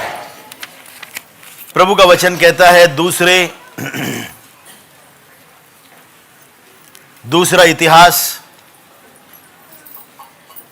उसके 16 के 9 में लिखा हुआ है कि परमेश्वर की दृष्टि सारे पृथ्वी में ढूंढ, किस लिए? जरा पढ़ दीजिए 16 का 9। देख, यहोवा की दृष्टि सारे पृथ्वी पर इसलिए फिरती रहती है जिसका मन उसकी ओर निष्कपट रहता है। कैसा मन? बोलिए, निष्कपट मन। उनकी सहायता में वह अपना सामर्थ्य दिखाए, उसकी सहायता में उनके प्रति वो अपने आप को बलवान दिखाए। परमेश्वर उनके प्रति, जिनका मन परमेश्वर के प्रति, लोगों के प्रति निष्कपट है, उनके पक्ष में, उनके लिए वो अपने आप को बलवान दिखाने के लिए वो खोज रहा है। आमीन। कोई है जिसका मन यहां निष्कपट है? परमेश्वर आपको खोज रहा है। किस लिए? कि आपको उठाए और आपके जीवन में आप उसकी जो बड़ी योजना उसने, आपके तत्व जब बेडोल पड़े थे तब उसने लिखे, वो पूरा करने के लिए। ऐसा ही हो। आमीन। कोई है जो कहेगा, हाँ प्रभु मैं वो हूं? बोलिए ना, क्या प्रभु ने आपके पापों के लिए लहू नहीं दिया? क्या उसने आपको धोया नहीं है? क्या उसके लहू के अंदर किसी ने पानी मिला दिया? तो क्यों डर रहे हो? बोले, हाँ प्रभु मैं आपके लहू से मैं धोया गया हूं, मैं धर्मी हूं। आपकी आंखें मुझे ढूंढ रही हैं ताकि आप मेरे प्रति, आप अपने आप को बलवान दिखाएं, आप अपने बल को दिखाएं। प्रभु मैं तैयार हूं, आपकी योजना मेरे द्वारा पूरी होगी, यीशु के नाम में। बोलिए, ईश्वरीय उपस्थिति में प्रवेश करने की कुंजी आज्ञाकारिता है। यशायाह नबी की लिखी पुस्तक, उसका पहला अध्याय, उसके 19 और 20 को जब हम पढ़ते हैं, उसमें ऐसा लिखा है। यशायाह नबी लिखता है, यदि तुम आज्ञाकारी होकर मेरी मानो, इस देश के उत्तम उत्तम पदार्थ खाओगे। बस यहां तक, अभी इतना ही। इंग्लिश में लिखा है, if you are willing and be obedient. अगर तू मन की इच्छा से, अपने अंतर्मन से इच्छा, कितने लोग हैं जो ना चाहते हुए भी आज्ञा का पालन करते हैं? मम्मी पापा ने कहा, अब जा बेटा सब्जी ले आ। अब वो मन में सोच रहा है, मेरे दोस्त आने वाले हैं, हम तो पिकनिक में जाने के लिए तैयार हैं, अब सब्जी वब्जी लेने में पता नहीं कितनी देर लगेगी। मेहमान लोग बैठे हैं उनके सामने, चले तो गए, क्या मन से गए? नहीं। परमेश्वर आपके बाहरी एक्शन से ज़्यादा वो आपके व्यवहार को, आपके अंतर्मन को देखता है, आपकी मानसिकता को देखता है, आपके एटीट्यूड को देखता है। आजकल बच्चे बहुत एटीट्यूड का शब्द का उपयोग करते हैं, है ना? ये सही एटीट्यूड नहीं है बोलते हैं। परमेश्वर भी बोलता है मुझे अच्छा एटीट्यूड चाहिए, ठीक है। बोलिए, अपने पड़ोसी को बोलिए, आपके बाहरी कार्य से ज्यादा परमेश्वर आपके हृदय को देखता है। क्या मन से कर रहे हो, क्या मन से नहीं कर रहे हो? बोलो, उसको हृदय चाहिए। आपका मन कैसा है? बोलो, यीशु का मन है। फिलिपियों 2:5 के अनुसार, बोलिए फिलिपियों 2:5 के अनुसार हमको परमेश्वर ने अपना मन दिया है। अब लिखा है अगर मन से आज्ञाकारी हो तो हम क्या करेंगे? 20वें पद में क्या लिखा है? यशायाह 1 अध्याय उसके 20 में क्या लिखा है? इस देश के उत्तम उत्तम पदार्थ खाओगे। और आगे क्या लिखा है? थोड़ा खतरनाक है, पढ़ना चाहोगे? पढ़ना चाहोगे? क्या लिखा है, जरा पढ़ दीजिए। और यदि ना मानो, यानी तुम मन से ना करो, तो क्या है? मतलब हर चीज जो आपको बढ़ाएगी वो हमें उल्टा काटेंगी, कुछ भी अच्छा नहीं लगेगा। घर में सब कुछ होते हुए चुभेगा। जब पैदल चलते थे प्रार्थना किया, प्रभु बस साइकिल दे दे तो बस सब कुछ हो जाए। अब कुछ दिन के बाद क्या हुआ? वो मन सही नहीं था, साइकिल चुभने लगी। फिर क्या लगा? हे प्रभु बस चलाते चलाते थक गए, बस एक मोटरसाइकिल मिल जाए तो बस काम हो जाए। अब मोटरसाइकिल मिल गई, लेकिन मन क्या है? वो ठीक नहीं है। 2-4 दिन तो धन्यवाद रहा, उसके बाद कुड़कुड़ होने लगा कि हे प्रभु इसमें ऐसे करना पड़ता है, ऐसे। उसके बाद कहने लगे धूप भी लगती है, बारिश भी पड़ती है, प्रभु एक 4 पहिए वाली हो जाए। अब 4 पहिए वाली आ गई, लेकिन मन तो वही है, कुड़कुड़ वाली, वही असंतृप्ति वाली, वही असंतोष वाली, वही ना धन्यवाद वाली। वो धन्यवाद तो भूल गए 4 पहिए की। कहने लगे प्रभु जी ये तो दूसरे वाली मॉडल है, अगर और अच्छी मॉडल मिल जाए तो अच्छा है। नहीं मेरे प्रियो, बोलिए ना, जिसका मन अच्छा है उसके लिए सब कुछ अच्छा है। जिसका मन अच्छा है उसके लिए सब कुछ अच्छा है। यदि मैं मन से आज्ञा का पालन करूं और आनंद के साथ जो प्रभु ने मुझे दिया है वो करूं और मैं धन्यवादी रहूं, तो मैं देश का क्या खाऊंगा?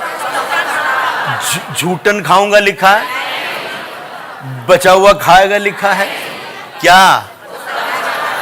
कहां का? कहां का? जो देश का उत्तम खाता उसे क्या बोलेंगे? अरे अधिकारी बोलेंगे। भाई आपको परमेश्वर ने पूंछ नहीं क्या बनाया है? सिर बनाया है। कुंजी क्या है? बोलिए उसकी उपस्थिति। और उसकी उपस्थिति के लिए क्या चाहिए? आज्ञाकारिता। और उसकी उपस्थिति के लिए क्या चाहिए? वाणी को सुनना है। और अगर वाणी सुन लिया, आज्ञाकारिता सब कुछ लागू करने के लिए क्या चाहिए? विश्वास चाहिए। कोई है जो कहे बोलो प्रभु यीशु की। परमेश्वर कहता है ये चारों काम, परमेश्वर कहता है ये चारों काम आप करो, बाकी मैं करता हूं। आमेन, हालेलुया। तो आज कुछ मिला आपको? ठीक है, इसे पक्का अपनाएंगे। बोलो परमेश्वर सच्चा है, उसने जो बोला वो पूरा करेगा। वो मनुष्य नहीं है कि झूठ बोले।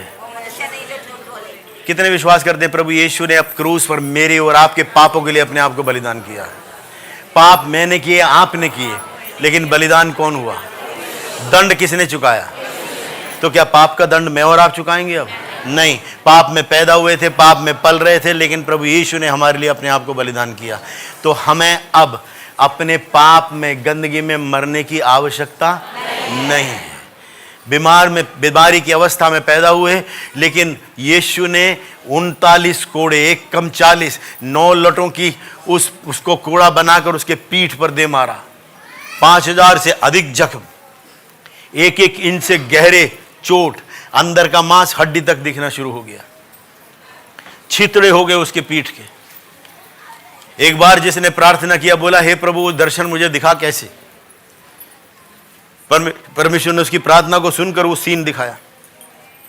कहता एक पल भी मैं उसे देख नहीं पाया। कहते पूरे वातावरण के अंदर मांस के टुकड़े, लहू और ये सारा फैला हुआ था। कोई छोटा मोटा खेल नहीं हुआ मेरी और आपकी बीमारी के लिए। मैं पूछता हूं, अगर उसने आपकी बीमारी के लिए कीमत को चुकाया है, उस बीमारी का आपके शरीर में काम क्या है? अगर पिता ने आपके मकान आपके नाम कर दिया है और आपको बोल दिया जाके उसके अंदर जो बैठा उसके निकाल बाहर कर कब्जा ले ले, तो वो किसका काम है? बोले वो कब्जा लेना मेरा काम है।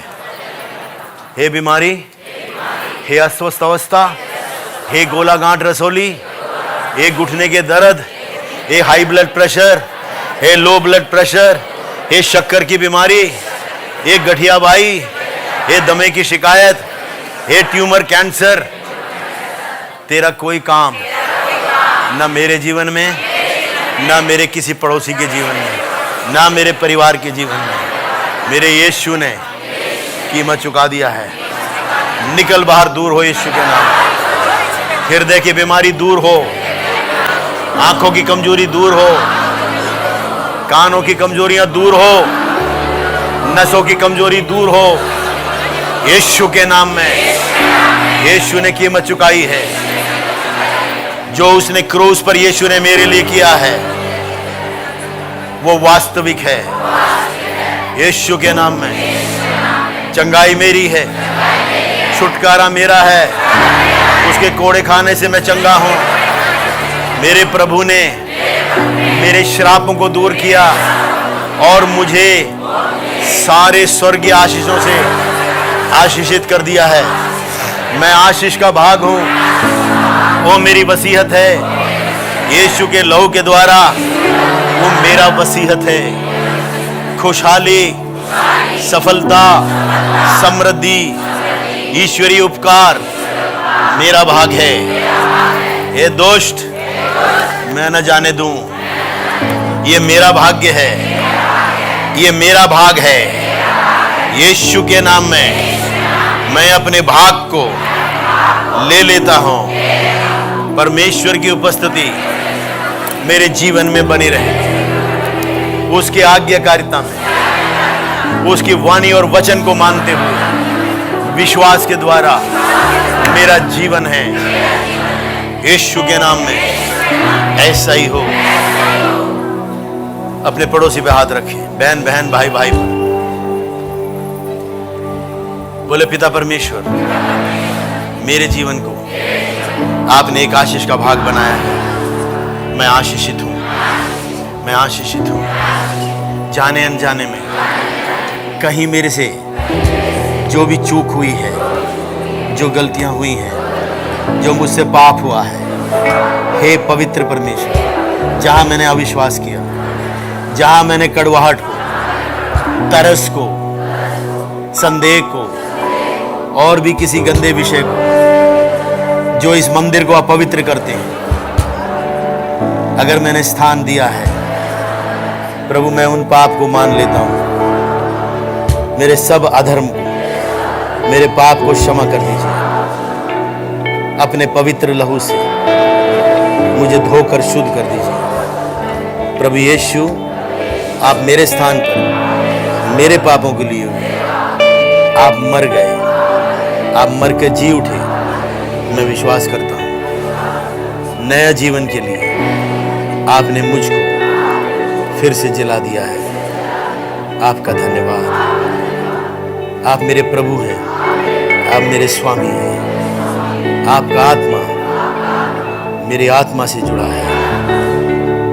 जहां कहीं भी चूका वो सब आपके लहू तले है। मैं आपका धर्मी जन हूं। मैंने आपकी धार्मिकता को पाया है। मैं आपके कोड़े खाने से चंगा हूं। मैं अपने शरीर को आज्ञा देता हूं यीशु के नाम में। हर अस्वस्थ अवस्था, बीमारी, तेरा कोई काम यहां नहीं। दूर हो जाए इसी वक्त यीशु के नाम में। मेरे घर में अगर आज कोई अस्वस्थ है, यीशु के नाम में मेरे परिवार के अंगों को मैं आज्ञा देता हूं, दूर हो जाए यीशु के नाम में। स्वस्थ अवस्था मेरे परिवार के सब जीवनों में आ जाने पाए मैं खुशहाली की, मैं समृद्धि की, मैं बढ़ती की, उन्नति की, ईश्वरीय उपकार की घोषणा अपने जीवन और परिवार पर करता हूं यीशु के नाम। ऐसा ही हो, ऐसा ही हो। बोलो प्रभु यीशु की।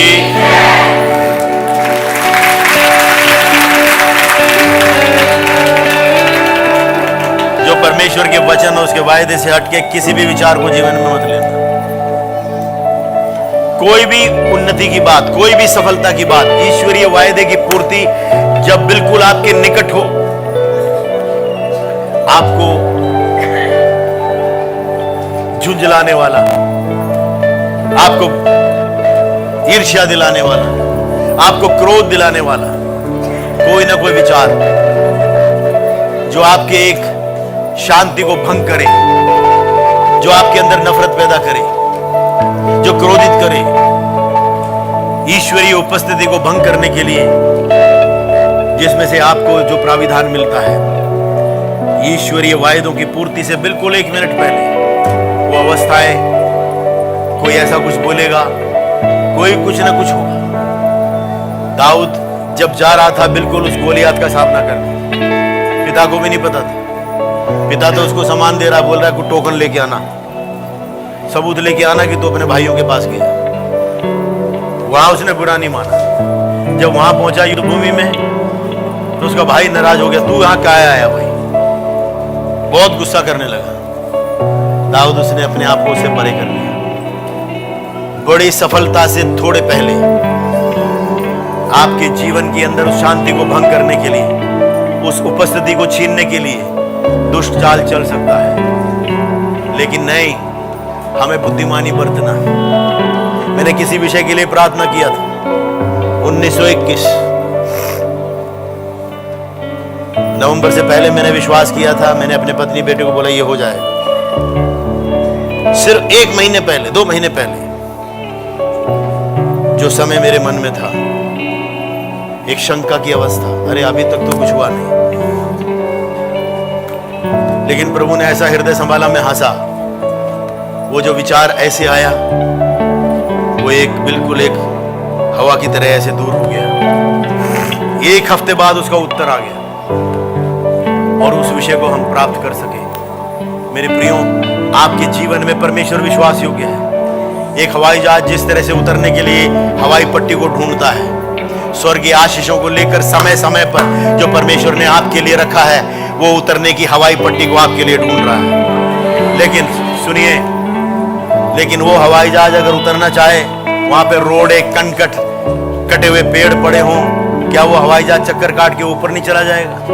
एक ही झटके में आपके जीवन के, आपके परिवार का सारा उत्तर लेकर, ईश्वरीय उपस्थिति आपके जीवन के अंदर प्राविधानों को लेकर वो आता है। लेकिन कहीं झगड़ा, कहीं नाराजगी, कहीं मतभेद, वो उसको उतार नहीं पाते हैं। इसलिए आप क्या करोगे?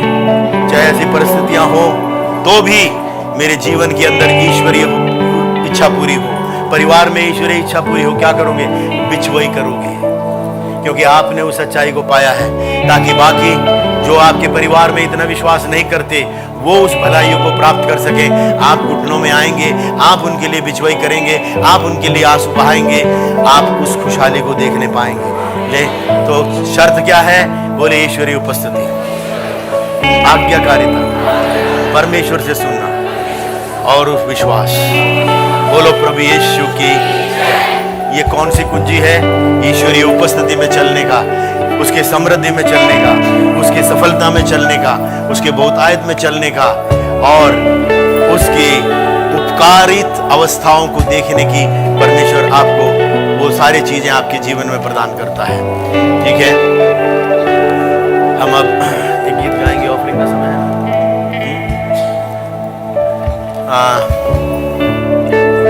आज दान भेंट के लिए भी मुझे प्रार्थना करना है। मेरे प्रियो, मैंने कहा परमेश्वर की उपस्थिति, ठीक है, और क्या बोला? आज्ञाकारिता, और परमेश्वर से सुनना और विश्वास।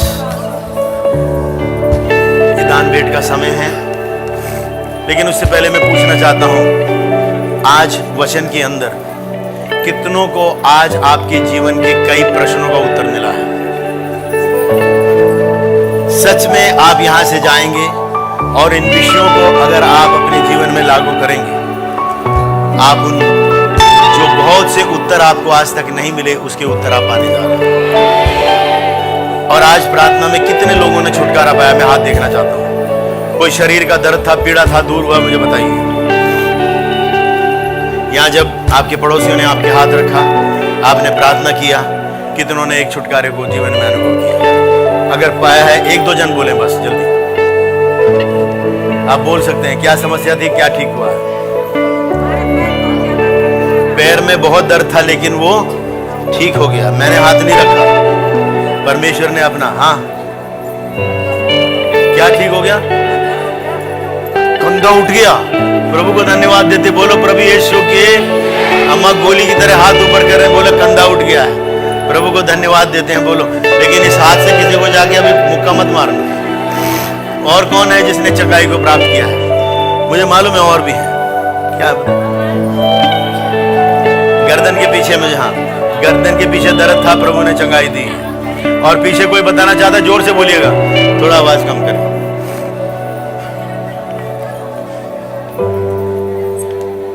क्या था?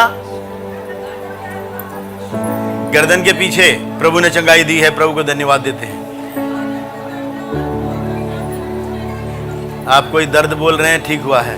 देखिए, किसी का कोई ट्यूमर, कोई गोला, गांठ, रसोली की कोई समस्या थी, प्रभु ने चंगाई दी है। आप जाके जांच करा लीजिए। आप अगले हफ्ते आकर आप गवाही दे सकते हैं। प्रभु को धन्यवाद देते हैं। एक भजन हम गाएंगे, जैसे छोटा कोरस एक कोई कौन सा गा रहे थे? ऑफरिंग के लिए कौन सा गीत गा रहे थे? मेरे प्रियो, मुझे एक किस्सा याद आता है। कुछ भवन के लिए किसी चीज की आवश्यकता थी, एक रकम की। 2007 की बात है। मुझे कहीं सेवा के लिए बुलाया था। मैंने क्या किया, मेरे पास कुछ था। जब दान का वो विषय सामने आया, मैं एक बात जानता हूं, आप भी जानते हैं। कितने लोग बीज के विषय में जानते हैं?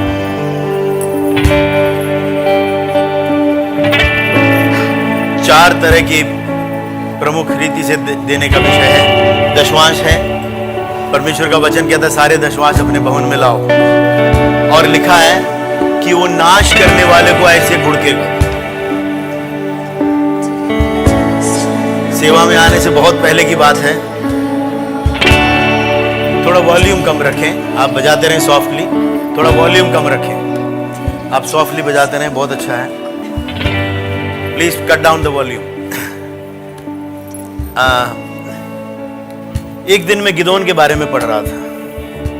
अभी हमारा समय समाप्त नहीं हुआ, मैंने जल्दी समाप्त किया है। वहां लिखा है कि मिद्यानी और वो लोग आकर, प्रभु के लोग, उनके सारे खेतों को नाश कर दिया। यहां तक कि जानवरों के लिए भी कुछ खाने को चारा भी नहीं बचा। लेकिन जब मैं आगे पढ़ रहा था, न्यायियों की पुस्तक में 6 अध्याय के अंदर मैं देखने लगा। मैंने कहा, हे प्रभु, 6 अध्याय के शुरू के पदों में तो लिखा हुआ है कि वहां तक लिखा है 3 पद में 6 के, जब इस्राएली बीज बोते, मिद्यानी अमैले की पूर्वी लोग आकर उनके विरोध चढ़ाई करके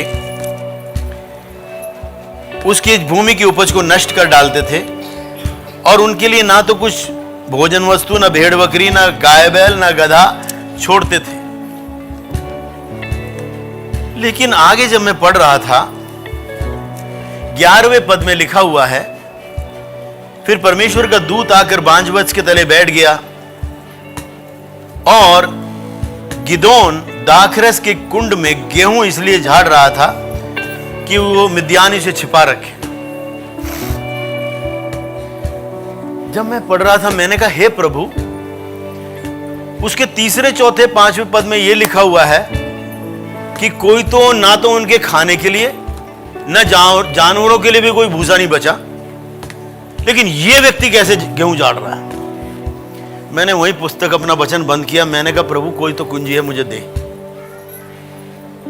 मैंने कहा इसमें कोई कुंजी है, वो कुंजी मुझे दे।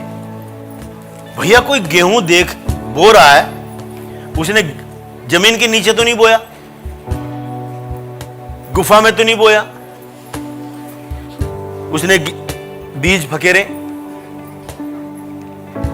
वो कपोरे, वो इतना हुआ, फसल इतनी हुई, उसके बाद वो पीला हो गया, पक गया, उसके बाद हंसिया लगाया और वो लव के काट कर पूलियां बांध के अपने घर में लेके आया। मैं सोचने लगा प्रभु बाकियों के खेत तो नाश हो गए, ये गिदोन का खेत कैसे बच गया। प्रभु अगर कुछ है तो एक तो कुंजी दे। मैं प्रार्थना करने लगा। मैंने कहा प्रभु कोई तो विषय है, कोई तो रहस्य है, वो कुंजी दे, मुझे कुंजी दे, मुझे उसकी कुंजी दे, मुझे इसका रहस्य समझा। तब मैंने पवित्र आत्मा की वाणी सुनी, पुत्र मलाकी 3:10 पढ़। अब मलाकी 3:10 तो मुझे कंठस्थ याद है, मैं पढ़ना ही नहीं चाहता था। एक बार, दूसरी बार, तीसरी बार पवित्र आत्मा ने कहा पुत्र मलाकी 3:10 पढ़। 3 का 10 मैंने पढ़ा।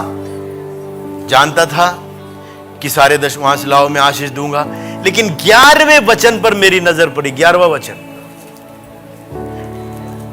उसमें लिखा मैं तुम्हारे लिए नाश करने वाले को ऐसा घुड़कूंगा कि वह तुम्हारे भूमि की उपज नाश न करेगा, और दाखलताओं के फल कच्चे, सेनाओं के यहोवा का यही। अगला 12वां तो देखिए क्या लिखा है, तब सारी जातियां तुझको क्या कहेंगी, और तुम्हारा देश और क्या होगा। किसका वचन है? मेरा वचन है। नाश करने वाले को ऐसा घुड़का कि इसके गेहूं बढ़ भी गए और वो काट के भी लाया, है ना। अकाल में इसहाक ने बोया, लेकिन उसने कितना काटा? 100 गुना। तो सबसे महंगा किसका बिका? उसी का। कहां तो 100 रुपए का था, वो 1000 रुपए का बिकने लगा। अब गिदोन को धन्य लोग कहेंगे या नहीं कहेंगे? हैं? इसका खेत बच गया। मेरे को एक बात समझ में आ गई। मैंने कहा प्रभु, मैंने कहा पक्का दशवांश केवल उसके अंदर मैं आशीष ही नहीं, उसमें मेरे लिए सुरक्षा है, उसमें मेरे लिए चंगाई है। एक पिता अपने बेटे को लेके आया, नींबू के साइज का, उसके माप का, उसके सिर में एक ट्यूमर था। डॉक्टर से जांच कराई थी और वो नसों के बीच में फंसा हुआ। बोला थोड़ा मामला खतरनाक है। वो अपने प्रभु के दास पास्टर के पास उसको प्रार्थना करवाने के लेकर आए। तो परमेश्वर की आत्मा ने प्रार्थना करने से पहले प्रभु के दास से कहा, इससे पूछो ये दशमांश देता है कि नहीं। प्रभु के सेवक ने पूछा, आप दशमांश देते हो? कहते हैं पास्टर जी मैं पक्का एकदम विश्वासी हो गया, नित इधर आता है, उधर पहले दशमांश प्रभु का भाग मैं अलग करता हूं, उसके बाद ही मेरा सब काम होता है। प्रभु की आत्मा ने कहा ठीक है, इसको कहे कि उस दशमांश के अंदर तेरे बेटे की चंगाई है। हालेलुया। प्रार्थना करने वाला पास्टर भी हैरान हो गया। उसने हाथ रखा, प्रार्थना किया। प्रार्थना करते वो क्या देख रहा है दर्शन में कि एक हाथ उसके सिर के अंदर चला गया और नींबू के समान जो उसका ट्यूमर है उसे दबोचकर उसको खत्म, और वो हाथ बाहर आ गया। सोमवार को गए डॉक्टर के पास। डॉक्टरों ने पहली सारी जो है ऑपरेशन से पहले जांच किया। वहां पर बड़ी मजलिस लग गई। छोटा डॉक्टर बड़े को लाया, बड़ा सबसे बड़े को लाया, हेड ऑफ द डिपार्टमेंट। वहां मीटिंग लग गई। वो पूछ रहे हैं इसके बच्चे का नाम यही है क्या, इतने तारीख को इसका यही टेस्ट है क्या? कह रहे हाँ यही है। कहते इसमें तो ट्यूमर दिखाई नहीं दे रहा है। आमेन। मेरे प्रियो, जब हम दशमांश को लाते हैं उस दिन से मैं, मेरी पत्नी, हमारे जो भी हमारे परिवार है, हम उस प्रकाशन को जानते हैं। हम उस ज्ञान के साथ, उस आदर के साथ परमेश्वर के चरणों में हम देते हैं। और यही आपके भी बचाव का और इस भवन का हर एक विषय का यही रहस्य है। आमेन। उसके बाद एक और विषय है, नीति वचन 3:9 और 10 में लिखा है अपने पहले फलों को लाओ। दशवांश के अंदर क्या है? स्वर्गीय आशीष है। और क्या है? नाश करने वाले को घुड़कता है। और आप सारे देश में क्या कहे जाओगे? धन्य। दूसरा विषय क्या है? अपनी संपत्ति के द्वारा अपनी भूमि की पहले उपज दे देकर यहोवा की, और उसका 10वां पद पढ़िए। ऐसा करने से क्या रहेगा? इस प्रकार तेरे अलमारी में तेरे बच्चों के जहां तो 2 जोड़े चाहिए जुराब, वहां 12 जोड़े मिलेंगे। ठीक है? जहां पार्ले जी के 4 बिस्कुट चाहिए, वहां पूरे पैकेट वाले 4 रखे होंगे।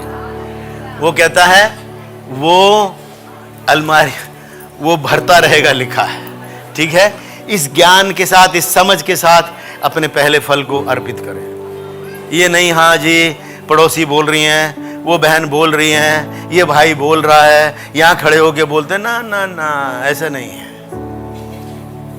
एक और विषय है इसमें, क्या है? वो कहता है तेरे अलमारी खाली होगा, डिब्बे खाली होंगे, वो भरता रहेगा। ये पहले फल और उसका प्रॉमिस है, उसका वायदा है। परमेश्वर झूठ बोलता है? नहीं बोलता है। और उसके बाद एक और है, मत्ती रचित सुसमाचार 6 अध्याय उसके 3-4 के अंदर जब हम पढ़ते हैं, उसमें लिखा हुआ है कुछ। मैं और कुछ नहीं, केवल परमेश्वर का वचन आपके सामने ला रहा हूं। उसमें लिखा है, जब तू दान करे, जो तेरा, ये दान मनुष्यों की सहायता है। ठीक है? ये दान क्या है? इंग्लिश में लिखा है when you do arms. Arms का मतलब है दान देना, भी है ना, भिक्षा देना बोलते हैं ना, भिक्षा देना। तो इसका है भिक्षा। ये दान जो है वो क्या है? भिक्षा। लेकिन इसका क्या वायदा है? इसका क्या प्रतिफल है? नीति वचन 19 के 17 में लिखा हुआ है, जो तू उसको दे रहा है वो परमेश्वर को उधार दे रहा है और वो तेरा लौटाएगा, लिखा है। और वह अपने इस काम का प्रतिफल पाएगा, लिखा है। लेकिन इंग्लिश में लिखा है, जो तू देगा वो तुझे वापस देगा। अगर आपने 100 रुपए किसी की सहायता की, परमेश्वर कहता है वो तुझे 100 वापस करेगा, लिखा है। ठीक है? लेकिन बीज जो विषय है वो है ऐसा जो आपको कर्ज में से मुक्ति देता है। वो आपकी बढ़ती और कमाई का जो है, वो जो आपकी बढ़ती का वो विषय है। मैं कहीं था, मुझे भवन के लिए, जो स्कूल की जो बिल्डिंग थी उसके लिए मुझे कुछ आवश्यकता थी। मैं उस स्थान पर बैठा हुआ था। मैंने परमेश्वर से प्रार्थना की। मेरे पास जो था मैंने पहले उसका तो 10वांश डाला।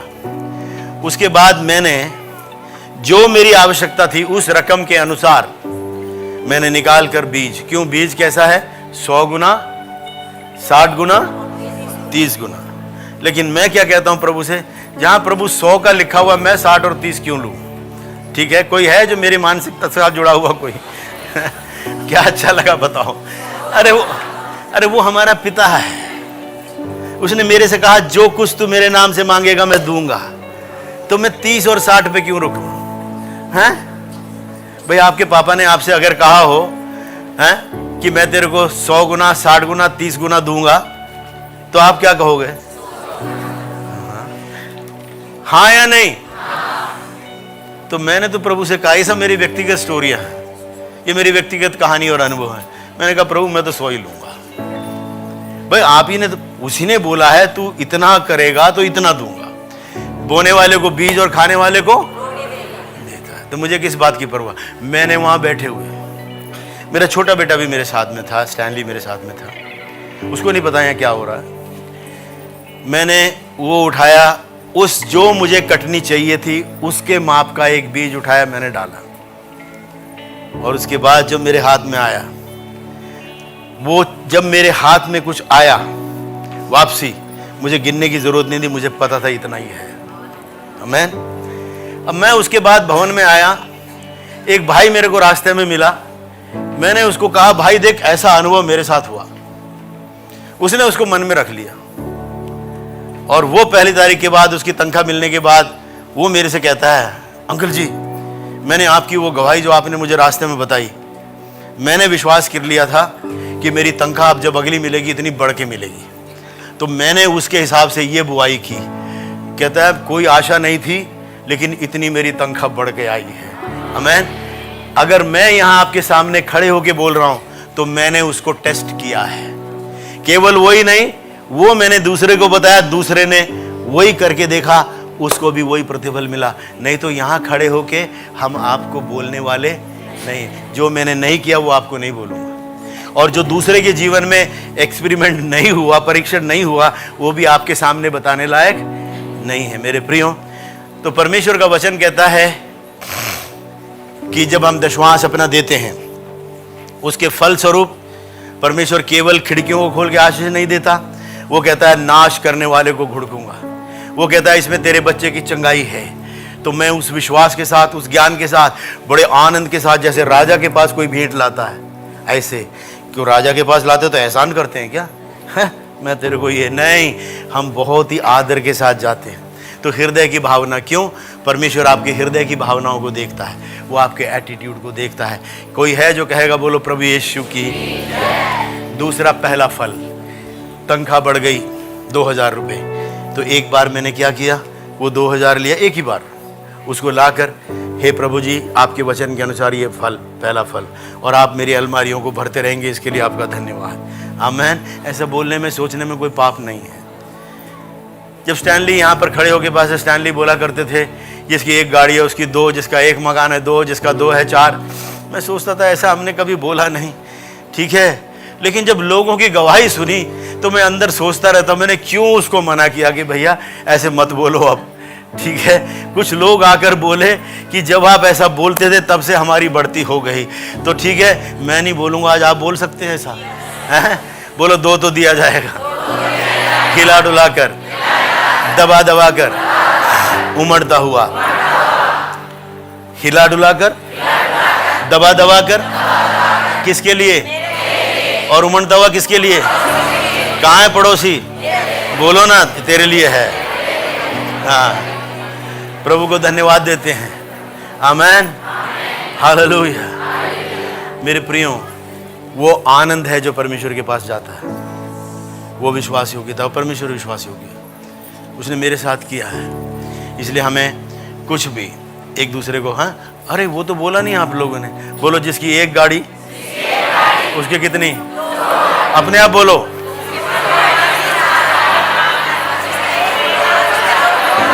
बोलो प्रभु यीशु के। मकान तो बोला ही नहीं, बोल दिया, चलो प्रभु को धन्यवाद देते हैं। अम्मा जी ने हाथ तो ठीक करवा लिया प्रभु से, वही उठा उठा कर प्रभु को धन्यवाद दे रहे हैं। क्या बोल रहे हैं? 6 मकान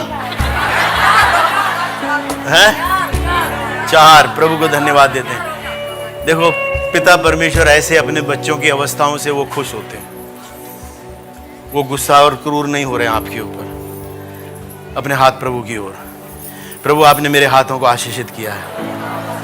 दशमांश के विषय में आपने सिखाया है, पहले फल के विषय में, दान जो प्रभु लोगों को देते हैं, और प्रभु जी सबसे बड़ा, सबसे उत्तम बीज 100 गुना, 60 गुना, 30 गुना आपने वायदा किया है। हृदय के तलहटी से आज हम ये बुआई करने जा रहे हैं, और आपका वचन पक्का है और आप सच्चे हैं। हम इस कटनी को काटेंगे, हम इस बढ़ती को, समृद्धि को, उन्नति को, उपकारी अवस्थाओं को, बहुतायत को हम देखेंगे। किसी भली वस्तु की घटी हमारे जीवन में नहीं होगी, यीशु के नाम।